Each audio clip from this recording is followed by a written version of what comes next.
Good evening. Tonight, we're talking about nuclear weapons. Yes, those delightful little planet enders that have been hanging over our collective heads like the world's most poorly designed chandelier for the better part of a century. And the central question is a surprisingly tricky one. Who actually has them? And how in the name of all that is holy did they get them? It's a question that sounds simple, but the answer is wrapped in more layers of secrecy, denial, and geopolitical posturing than a Russian nesting doll attending a diplomatic ball. It's the ultimate do-not-touch sign on the world stage, and yet a select few countries have managed to get their hands on the switch. Now you might think you know the list, the big players, the usual suspects, but the story of each country's nuclear ambition is a fascinating and frankly terrifying saga of science, espionage, national pride, and sheer abject paranoia. The global importance of these arsenals cannot be overstated. They are the silent arbiters of international power, the reason certain phone calls get answered and certain invasions don't happen. The secrecy surrounding them is immense. Countries either shout about their bombs from the rooftops or whisper about them so quietly you can barely hear it over the sound of your own existential dread. So tonight, we're going to pull back the curtain on this exclusive, high-stakes club. We'll look at the 9 countries that currently hold the keys to Armageddon. We'll trace the how, the why, and the oh dear God, what were they thinking? For each one. From clandestine projects in the desert to spy versus spy shenanigans that would make James Bond blush, this is the story of how humanity built its own self-destruct button, and who, right now, has their finger hovering just above it. Strap in, because this is going to be, well, it's going to be something. So where does this whole apocalyptic mess begin? Right here in the good old US of A. Yes, America, the country that gave the world jazz, blue jeans, and the very real possibility of instantaneous atomic annihilation. The story starts, as so many terrifying stories do during World War II. Faced with the horrifying prospect of Nazi Germany developing a nuclear weapon first, the US government launched a top-secret program of unprecedented scale and ambition. They called it the Manhattan Project, which is a surprisingly boring name for a project whose entire goal was to split the atom and unleash the power of the sun on Earth. It was an incredible scientific undertaking, bringing together some of the brightest minds on the planet, led by the famously complex J. Robert Oppenheimer. They were gathered in the middle of the New Mexico desert, a place best known for heat, scorpions, and now creating weapons of mass destruction. Think of it as the world's most high-stakes, high-IQ summer camp. Except instead of making friendship bracelets, they were making a gadget that could vaporize a city. And in July 1945, they succeeded. The Trinity test turned a patch of desert into glass, and in doing so, America became the first, and for a short while, the only member of the nuclear club. A distinction they promptly demonstrated to the world, twice. Now, you can't invent the world's most powerful weapon and expect everyone else to just politely applaud and say, "Oh, good for you. We'll stick to our catapults, thanks." And nobody was less likely to do that than the Soviet Union.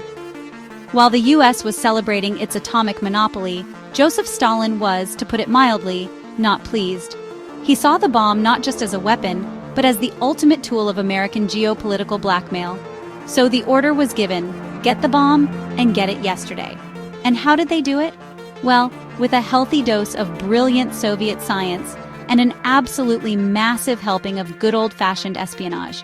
The Soviets had spies so deeply embedded in the Manhattan Project that they were practically picking out curtain patterns for the Los Alamos break room.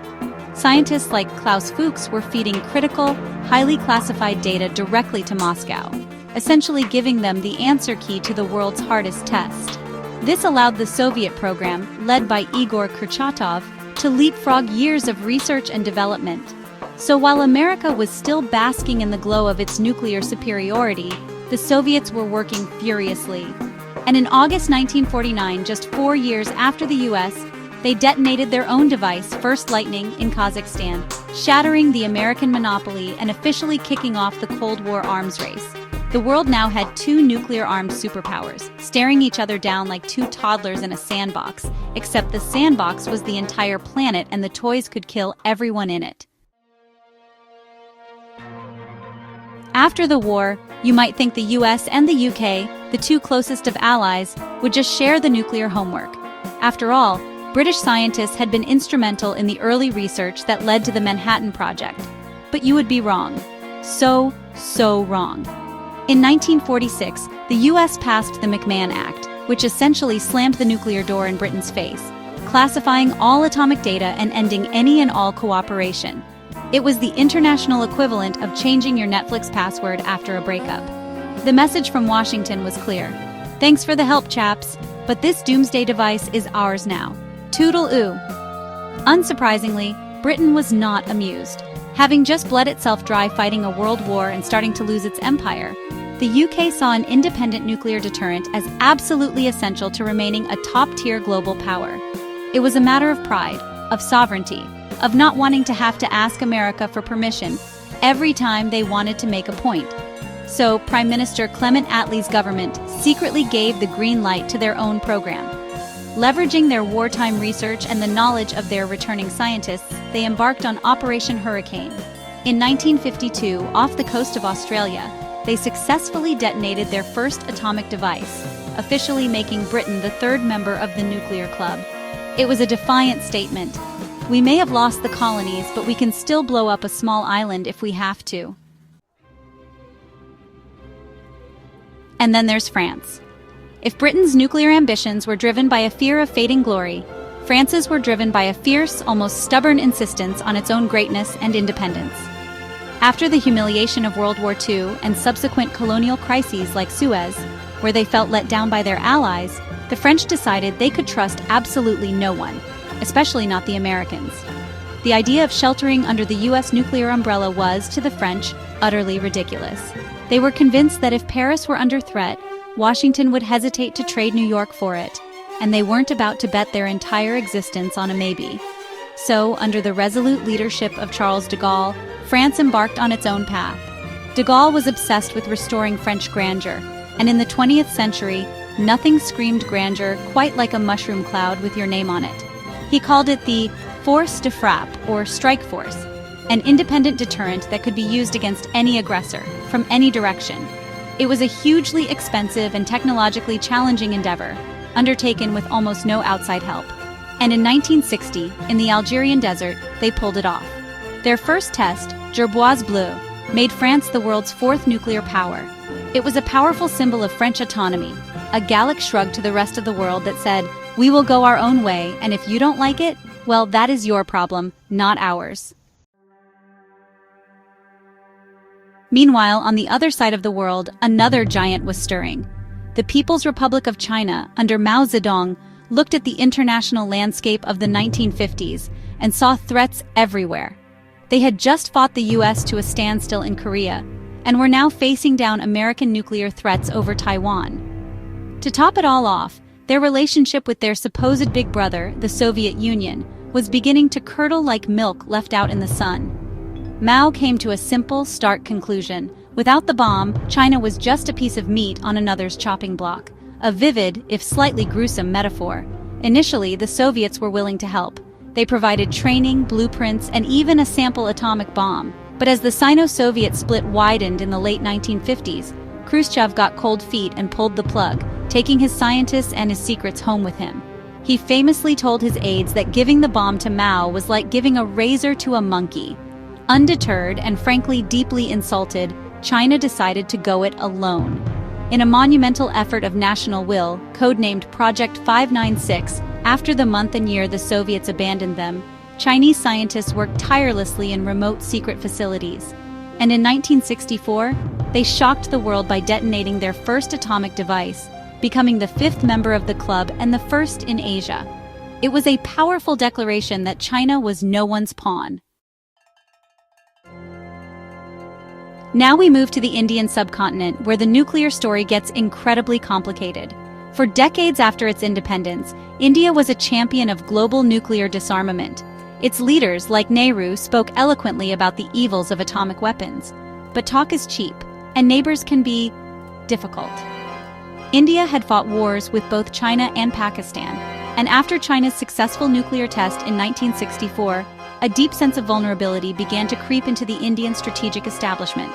The idea of being the only major power in the region without the ultimate weapon was becoming increasingly untenable. So, India began what it cleverly termed a peaceful nuclear explosion program. Yes, peaceful. It's like calling a guillotine a vertical head removal device. It's technically true, but it's fooling absolutely no one.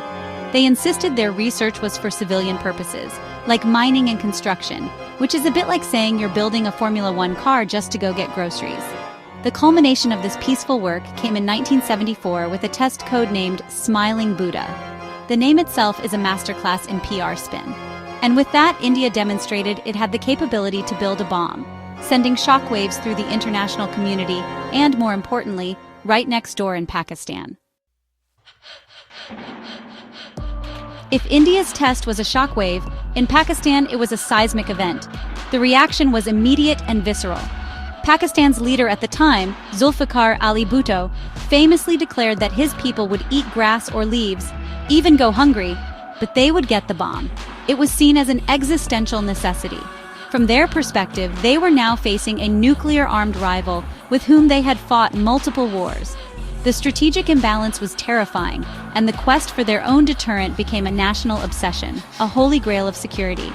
This quest was spearheaded by a controversial figure, Dr. A.Q. Khan, a metallurgist who had worked in Europe and, shall we say, acquired sensitive centrifuge designs and supplier lists. He returned to Pakistan a national hero and set up a clandestine enrichment program. For years, Pakistan worked in secret, navigating a maze of international sanctions and scrutiny. The program was an open secret, but they bided their time. Then, in 1998, just days after India conducted a new series of tests and officially declared itself a nuclear state, Pakistan responded. They conducted their own series of nuclear tests in the mountains of Balochistan, codenamed Chagai-1.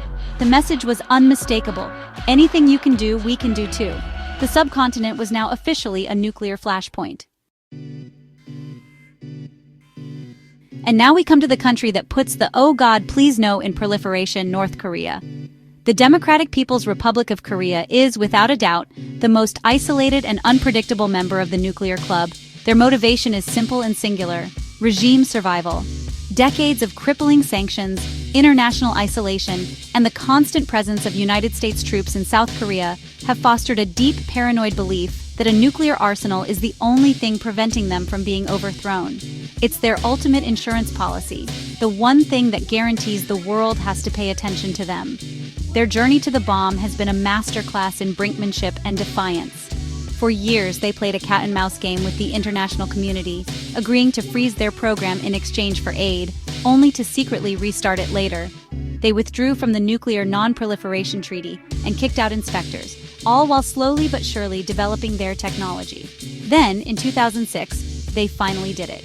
They conducted their first, albeit small, nuclear test, confirming the world's worst fears. Since then, they have conducted 5 more tests, each one more powerful than the last, all while developing ballistic missiles to deliver them.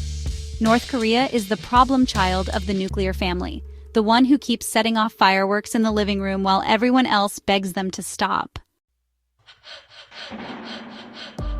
Finally, we arrive at the most unusual case of all, Israel. Officially, Israel has no nuclear weapons. If you ask an Israeli official, they will give you a carefully worded Delphic statement. Israel will not be the first country to introduce nuclear weapons to the Middle East. Notice the clever phrasing.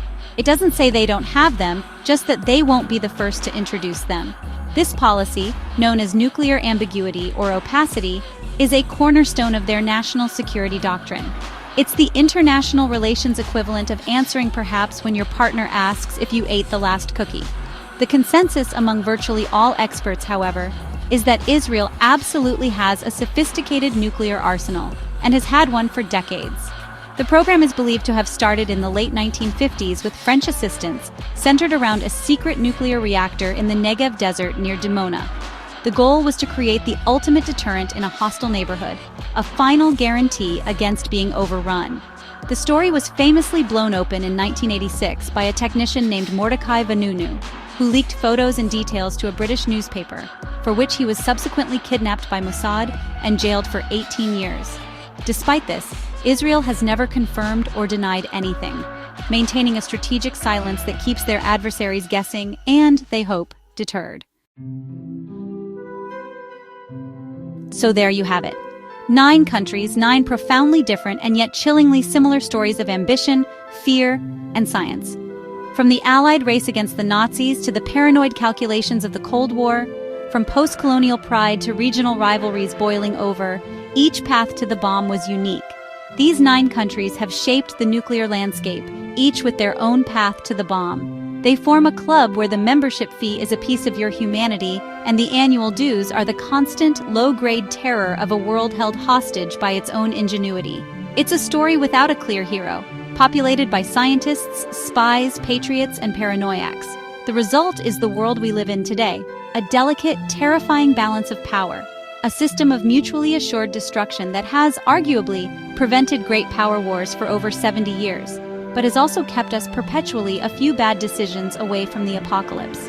The existence of these arsenals has fundamentally altered diplomacy, warfare, and our very concept of security. It's a permanent feature of our geopolitical reality, a ghost at the feast of international relations. The genie was let out of the bottle in 1945, and despite decades of trying, no one has figured out how to put it back. And that is the precarious tightrope we all walk. The stories of these 9 nations are not just history. They are the living, breathing context for the global tensions we see every day. Understanding how we got here is the first step in grappling with the monumental question of where we go next. Because ultimately, the future of our planet rests in the hands of the few who hold the codes, and on the hope that they never, ever have a reason to use them. Good night and good luck. We're probably going to need it.